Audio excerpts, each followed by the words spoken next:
안녕하십니까. 저는 이대 서울병원 순환기내과 고충원이라고 합니다. 오늘은 간략하게 우리 병원 순환기내과에서 하고 있는 일들에 관해서 잠깐 소개를 드리고, 또 오늘의 주제는 수술 없이 치료하는 선천성 심장질환의 하나인 심방중격결손을 어떻게 치료하는지 예를 들어서 한번 보도록 하겠습니다. 이대 서울병원은 갓 태어난 새로운 병원입니다. 저희가 기존에 이대 목동병원이 있었지만 올해 5월 달부터 새롭게 시작한 이대 서울병원이고 서울의 서쪽에 자리하고 있습니다. 전체 규모는 1000베드 이상의 규모이고 심장뇌혈관센터, 소화기센터, 척추관절센터, 암센터, 폐센터 등 여러 집중화된 센터를 같이 운영하고 있습니다. 저희 심장내과에서는 이렇게 8명의 의료진이 진료를 시작하고 있습니다. 각 분야별로 전문성을 가지고 나눠서 환자를 보고 있습니다. 의사 숫자, 또 의사들은 이제 심장 혈관 조영술을 비롯한 중재 시술하는 의사들, 심장 초음파, 그 밖에 전기 생리학 검사, 이런 의사들이 여러 직군들의 도움을 얻어서 각종 심장에 관련된 대부분의 검사들을 다 하고 있습니다. 더불어서 우리는 심장내과뿐만이 아니고 심장외과 또 신경과와 같이 협업을 해서 좋은 결과를 나타낼 수 있도록 노력을 하고 있습니다.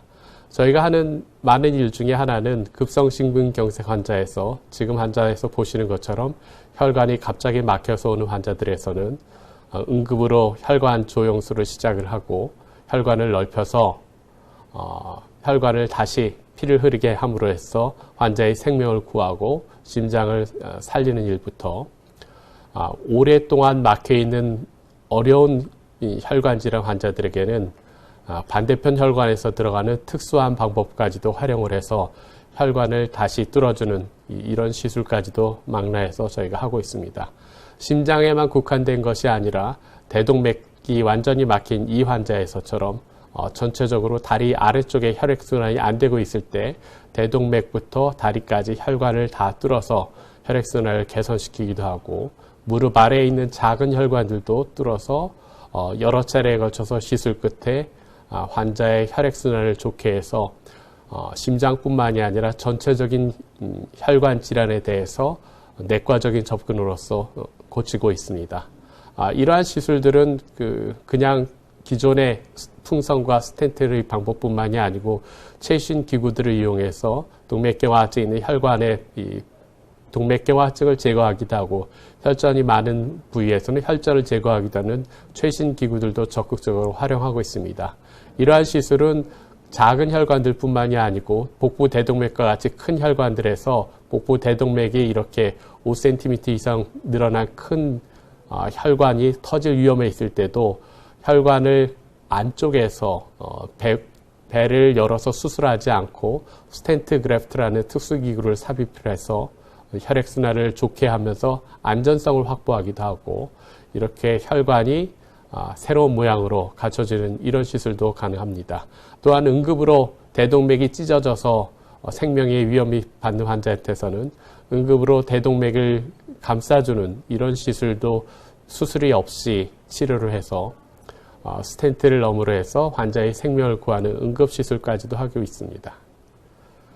이러한 시술과 더불어서 오늘 제가 말씀드린 주요한 내용은 심방중격결손이라는 비교적 흔한 성인에서 보이는 선천성 심장질환입니다.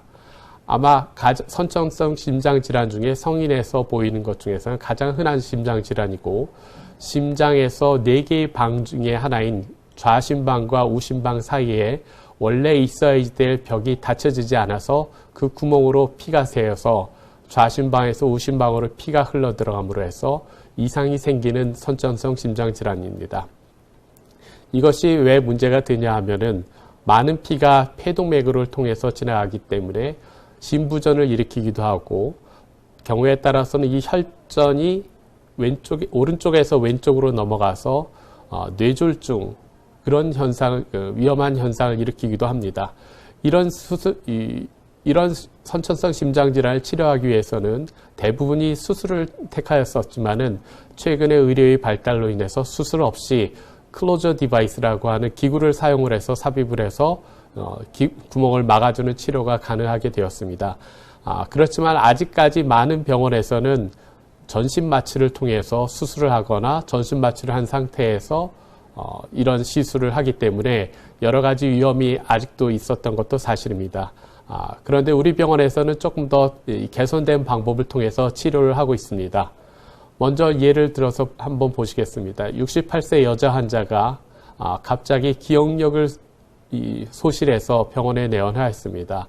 응급실에서 시행한 뇌 MRI에서는 급성 뇌졸중이 기억을 관장하는 부위에 생겼었고, 여러 가지 검사에서 뇌졸중을 일으킬 만한 특별한 다른 질환이나 병변은 찾지 못하였습니다.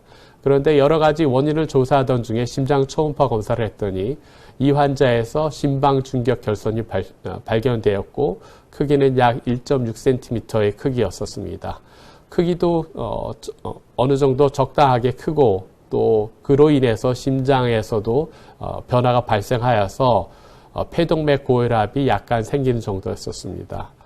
초음파를 보여드리자면은 이 그림에서 좌우 심실과 좌우 심방 사이에서 좌심방에서 우심방으로 피가 넘어가는 모습인데요. 두 개의 비교해서 보시면은 원래 이 자리에 있어야 될 벽이 심박 중격이 선천적으로 생기지 못해서 피가 이쪽에서 이쪽으로 넘어가고 있었습니다. 이러한 것들이 폐동맥 고혈압을 만들고 심부전을 일으키기도 하고, 이 환자에서처럼 어떤 때는 경우에 따라서는 거꾸로 혈전이 넘어가서 뇌졸중을 일으키기도 합니다. 그래서 이런 병변을 치료하기로 결정을 하여서 기구를 통해서 막는 시술을 시도하였습니다.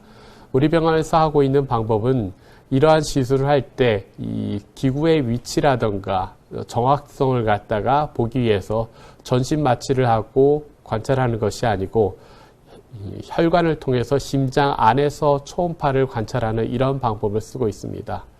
여기에서 보시면은 이 굵은 관을 통해서 심박 중격 결손을 통하여서 이 막고자 하는 클로저 디바이스가 들어가게 되어 있습니다.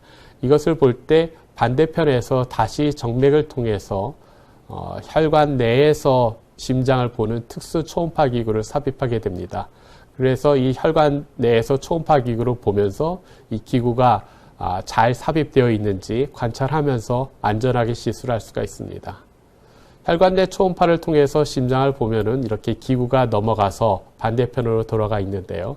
좀 더 자세하게 비교를 해보자면은 기구가 넘어가서 먼저 끝에 쪽에 있는 디스크를 이렇게 펴게 됩니다. 혈관 내 초음파에서 보면은 이 기구가 들어간 부분, 그리고 디스크가 펼쳐진 부분이 선명하게 잘 보이고, 원래 있어야 될 심방 중격과 그 가운데 결선 부위에 정확한 위치에 기구가 삽입되어 있는 것을 알 수가 있습니다. 더 기구를 더 전개하면서 양쪽 심방 중격의 사이에서 양쪽의 디스크를 펼치면은 그 디스크가 양쪽의 벽을 의지해서 위치를 하고 있고, 흔들어도 이게 빠지지 않게 정확한 위치에 되어 있는 것을 볼 수가 있습니다. 물론 이렇게 심장 조영술을 통해서도 보지만 혈관 내 초음파를 통해서 양쪽 격벽 사이에 정확하게 위치하고 있는 것을 기구를 써서 확인할 수가 있습니다. 이렇게 하는 시술하는 동안에 환자는 온전히 자기 정신을 가지고 있고 환자의 상태를 의료진이 관찰하기에도 아주 용이한 상황입니다. 정확하게 위치가 되었다고 판단이 되면은 삽입된 이 기구를 디스크에서부터 분리를 하여서 기구가 따로 심장 안에서 위치하게 되어 있습니다. 다른 쪽으로 돌려서 보면은 좌심방과 우심방 사이에 양쪽의 디스크로 연결되어 있는 특수한 기구가 삽입되어서 원래 있어야 될 벽의 자리를 기구가 메꿔주어서 양쪽 심장 사이를 완전하게 막아주고 있는 것을 볼 수 있습니다. 환자는 이런 시술을 받는 동안에 완전히 의식이 깨어 있었고 전체적인 시술 시간은 1시간 이내에서 간단하게 끝나게 되어 있습니다. 그리고 다음날 저희가 초음파를 통해서 확인해야 했는데 원래 있었던 이 결선 부위에서는 삽입된 클로저 디바이스가 제자리에 정확하게 위치되어 있고 이를 통하여서 피도 아까는 보셨던 심장 초음파에서는 피가 새서 흘러가던 모습이 이제는 피가 새지 않고 정확하게 위치한 이 기구 덕분에 정상적인 심장의 기능을 할 수 있는 모습을 볼 수 있습니다. 이런 것들은 다 하고 나서 이 환자에서는 실제 시술 시간은 45분밖에 걸리지 않았습니다. 환자는 국소 마취만 하였기 때문에 의식이 또렷하였고 환자는 시술하는 동안에 별다른 통증이나 불편감 없이 잘 견뎠습니다. 당연히 시술이 쉽게 끝나고 전신 마취도 하지 않았기 때문에 환자는 시술 이후에 불과 몇 시간 만에 일어나서 잘 활동을 하였었고 다음날 심장 초음파를 하고는 다음날 역시 퇴원해서 집에 갈 수가 있었습니다. 이렇게 예전 같으면 수술을 통해서 고쳐야지 될 심장 질환을 비교적 간단하고 불과 2, 3일만 입원함으로써 완전하게 치료가 가능한 병변이라고 할 수 있겠습니다. 이러한 이 심방 중격 결손의 조금 작은 버전이라고 할까요? 페이턴트 포라멘 오발레, 우리말로는 난원공 개존증이라고 하는데 심방 중격이 있어야 될 자리가 완전히 막히지는 않고 그렇다고 크게 뚫려 있지는 않지만은 체크벌브 형식으로서 약간의 공간이 있어서 한쪽으로 피가 들락날락하게 되는 이런 경우도 있습니다.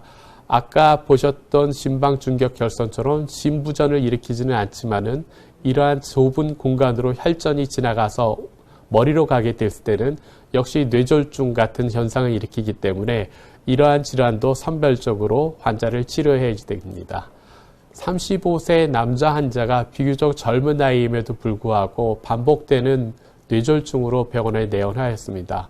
환자는 3월 달에는 가벼운 뇌졸중을 앓았다가 6월 달에 다시 내원하였을 때는 뇌의 여러 군데에 혈전이 날아가서 생기는 급성 뇌졸중 증상을 보였습니다. 이 환자한테서 심장 초음파를 검사하였더니 작은 크기의 비교적 크기는 1.5mm 밖에 되지 않는 작은 크기의 구멍이 있었고 이를 통하여서 혈전이 통과되어서 이 환자에게서 뇌졸중을 일으키지 않았나 하는 충분한 의심되는 소견이 있었습니다. 심장 초음파에서 보면은 그 작은 구멍을 통해서 혈액이 왔다 갔다 하는 걸 볼 수가 있었습니다. 그런데 이 환자한테서는 저희가 혈관 촬영을 같이 했더니 생각지도 않게 이 심장 혈관의 한 부분이 거의 다 막혀 있는 큰 심장 질환이 같이 동반되어 있었습니다. 이것을 놔두고 그냥 치료하기는 어렵기 때문에 이 혈관에 대해서도 거의 완전히 막혀 있는 이런 혈관도 동시에 철사로 길을 내고 풍선을 넓히고 스텐트를 삽입을 하는 심장 혈관 조영술과 혈관 확장술을 시행하였습니다. 이 시술을 함과 동시에 비교적 간단한 시술이기 때문에 동시에 아까 말씀드렸던 난원공 개존증도 동시에 그 자리에서 치료를 할 수가 있었습니다. 이때도 마찬가지로 혈관 내 초음파를 통하여서 심장 안에서 이 기구가 정확하게 삽입되는 모습을 관찰하고 아까와 마찬가지로 바깥쪽에 디스크를 펴고 앞쪽에 디스크를 마저 핀 다음에 양쪽의 디스크가 정확하게 위치하여서 공간을 메워주고 구멍을 막아서 장래에 예상되는 뇌졸중을 예방할 수 있는 좋은 결과를 얻었고 이러한 시술들이 일련의 과정을 한 번의 시술로서 맞춰서 환자로서는 심장 혈관 질환과 선천성 심장 질환 두 가지를 동시에 치료할 수 있는 좋은 결과를 얻었습니다. 이러한 시술들이 우리나라에서 많이 시작되는 것은 아니고 우리 병원에서 가장 최신의 치료 방법으로 여러 환자들에게 도움을 주고 있다는 것이 저희가 말씀드릴 수 있는 자랑스러운 내용이고 이러한 시술들은 특히 여러 나라에서 오시는 국제적인 환자들을 대응하기 위해서 이대 서울병원에서 하고 있는 인터내셔널 헬스케어 센터에서 주관하여서 좋은 의료진과 환자를 연결하여서 충분한 치료를 받을 수 있도록 노력하고 있습니다. 저희 인터내셔널 헬스케어 센터에서는 환자에게 필요한 문화적인 요건과 모든 것을 다 제공하기 위해서 메뉴부터 VIP 워드까지 구비해 놓고 환자를 맞이하고 있으며, 환자들이 고유한 언어에 대응하기 위하여서 영어, 러시아어, 아랍어, 중국어에 이르기까지 60개국 이상의 환자들을 대응하면서 적절하게 또 적극적으로 친절하게 치료하고자 합니다. 경청해 주셔서 감사합니다.